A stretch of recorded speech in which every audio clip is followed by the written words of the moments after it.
മുകളിൽ കൊടുത്തിരിക്കുന്ന വാക്ക് കണ്ടോ? അതിനകത്ത് RX എന്ന് എഴുതിയിട്ടുണ്ട്. എന്താണ് RX? RXൻ്റെ പ്രത്യേകത എന്താണ്?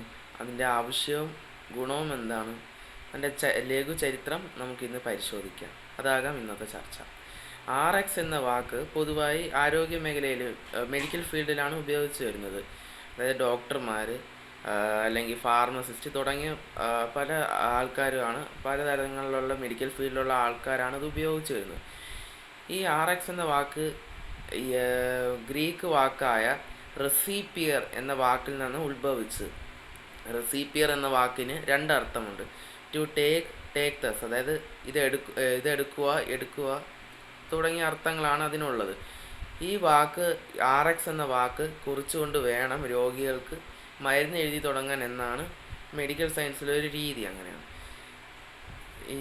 അങ്ങനെ എഴുതി തുടങ്ങുവാണെങ്കിൽ ഉള്ളൊരു പ്രത്യേകത എന്ന് പറയുകയാണെങ്കിൽ, ഇപ്പം നമ്മൾ ഈ തുണ്ട് കൊണ്ടുപോയി ഏതെങ്കിലും മരുന്ന് കടകളിൽ കൊണ്ട് കൊടുക്കുകയോ അല്ലെങ്കിൽ ആശുപത്രിയിൽ തന്നെ ഒരു ഫാർമസി കൊണ്ട് കൊടുക്കുകയാണെങ്കിൽ തന്നെ അതിനകത്തുള്ള മരുന്നിൻ്റെ അളവ്, അതായത് ഡോസേജ്, അത് ഏത് നേരം കഴിക്കണം, എങ്ങനത്തെ മരുന്നാണ് കഴിക്കേണ്ടത് എന്നുള്ള കാര്യങ്ങളെല്ലാം അതുമായിട്ട് ബന്ധപ്പെട്ട് കൃത്യമായി അറിയുന്ന ആൾക്കാർ തന്നെയാണ് ചെയ്തതെന്നുള്ള കൃത്യമായി മനസ്സിലാവുന്നത്. മെഡിക്കൽ ഫീൽഡിലുള്ളവർ തന്നെയാണ് അത് പ്രിസ്ക്രൈബ് ചെയ്തിട്ടുള്ളത് എന്നുള്ളത് മനസ്സിലാക്കാനുള്ള ഒരു ഇൻഡിക്കേറ്ററാണ്, അതിൻ്റെ ഒരു അബ്രിവേഷനാണ് ഈ പറയുന്നത്.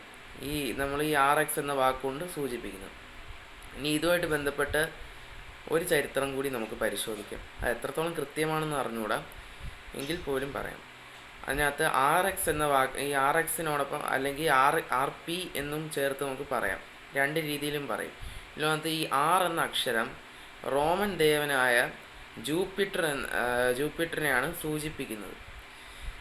ഈ വാക്ക് നമ്മൾ അധികം ആർക്കും അറിയുന്ന വാക്കായിരിക്കും തോന്നില്ല.